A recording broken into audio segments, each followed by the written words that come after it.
When I first came to Bahrain, I was hoping to discover the customs of the Middle East, and this has turned out to be a very difficult thing, as people who come to the Gulf discover very early on. You find yourself surrounded by many foreigners of many different nationalities and faiths. They're all here to work, to achieve things for themselves. And this isn't what we expect to come for. This is not the culture that we're expecting to find. So for some time, Islam is obscured or masked from the people that come to the Gulf. So for a long time, I didn't discover anything about Islam.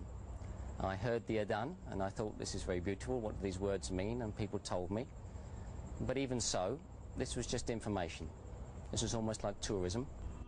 It was in fact probably 10 years later, after I travelled from Bahrain to Sharjah to Dubai and then on to Turkey, where I discovered something different. That's not to say that Islam is better or greater in Turkey.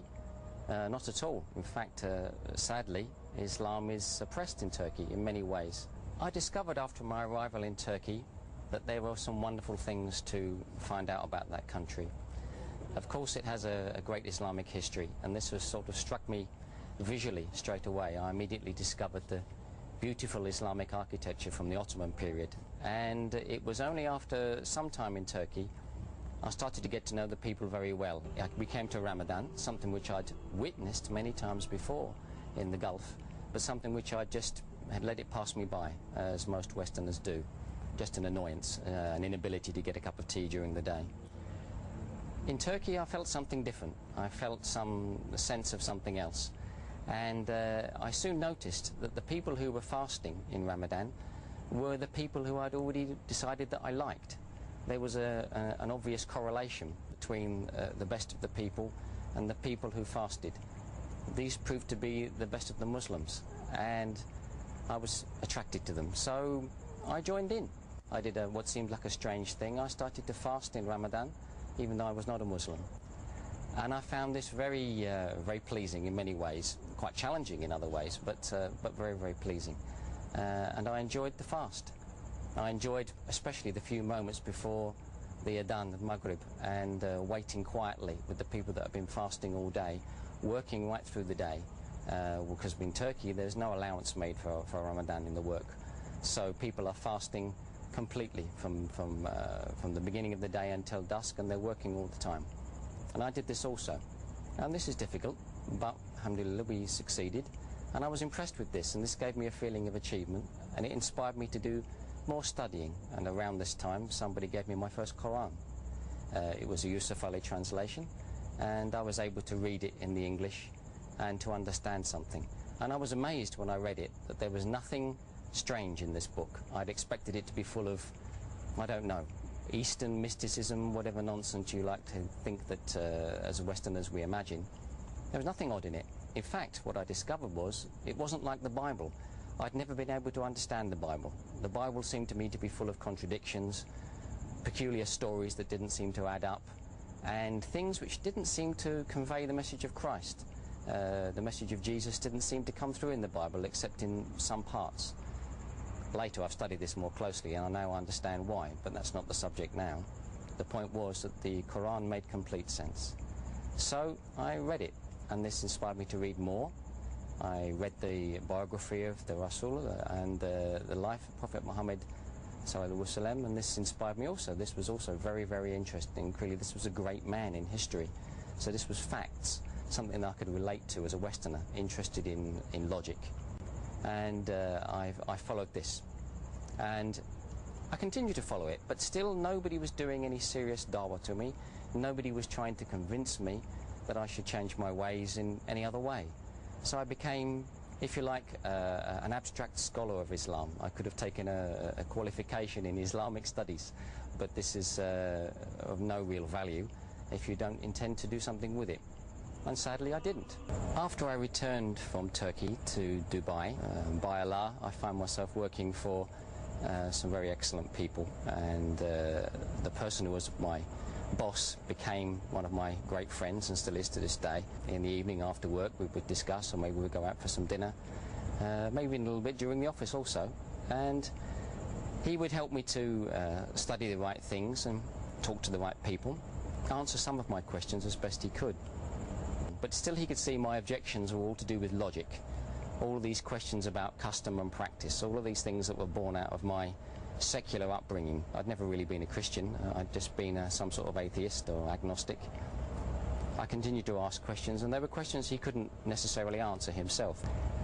Fortunately, after some time, I think it was maybe after at least a year, some men came into his orbit, some businessmen, some European Muslims, who were trying to start a great project. Their project, particularly at that time, was the wish, the great desire to reintroduce the Islamic gold dinar as the currency of the Muslims. This seems like, even now, seems like an awfully big desire and a huge goal, and it was then, it remains so. But he brought this to me and he said, "Hey, you're a finance man, what do you think of this? There's some European Muslims who are trying to bring a practical aspect of Islam. The idea is that you cannot pay the zakah unless there is a gold dinar to pay it with. So you only have 4 pillars of Islam, and you must find the other one by some proper means." So he said to me, "What do you think of this idea?" Of course, I'd learned all about Islam, I knew what he meant by these pillars, and I said, "Rubbish, it can't be done. There's no way that they can overcome the financial system of the Kafirs, and this will fail." And he said, "Well, why don't you come and tell them this?" Well, I think I was in a bad mood, and I said, "Yes, sure, I'll tell them." And so he took us out, and I met these men. They were Spanish and Germans, spoke English very well, very educated, very wise, great scholars. They'd reverted to Islam 10, 20 more years before, and their knowledge was very great. These men are still doing great dawah all over the world. So we discussed. We went to this restaurant, and we talked and we talked. We started with their dinner, and I asked my questions. And for the first time, I started to get answers that I couldn't challenge.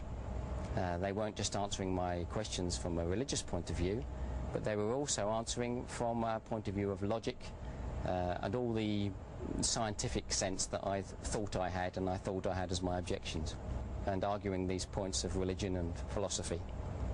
And at 1 o'clock in the morning, and it was a Wednesday night in the middle of the week, they said to me, "So, do you have any more questions?" And I said, "No, I don't. I've run out of questions." So they said, "Now what? You're going to embrace Islam?" What could I say?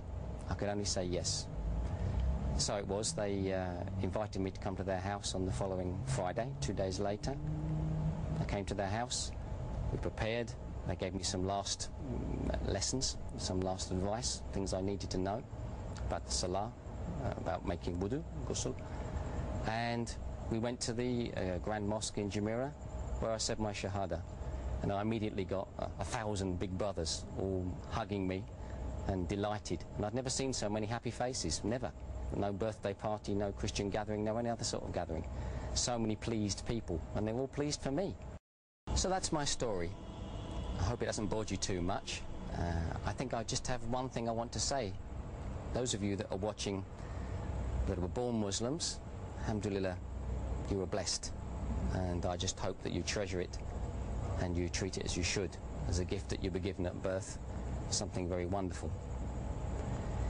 If you're watching and you already are a Muslim, that you are a revert like me, then mabruk, congratulations. Also, alhamdulillah, always alhamdulillah. I hope your story was something wonderful for you, whether it was a sudden discovery or a slow and tortuous argumentative path like mine. Whatever it was, I hope it brought you to the right place. If you're not a Muslim, then I have something else to say to you. That is, look at me now, some ugly old man, but I'm very happy. Happier than I've ever been, more satisfied than I've ever been. All the doubts and fears, all the desires and longing for the wrong things, material things, stupid things, things that just belong to this life, that no matter what I collected, after 70, 80, 90 years, if I'm lucky, I would have to give them all up. I've swapped that for something permanent. I'm not going to lecture you, you know, if you don't want to listen to it, you don't have to listen. Just see what I have on my face. I'm happy. You could be happy too. This is something you should consider. I hope you will.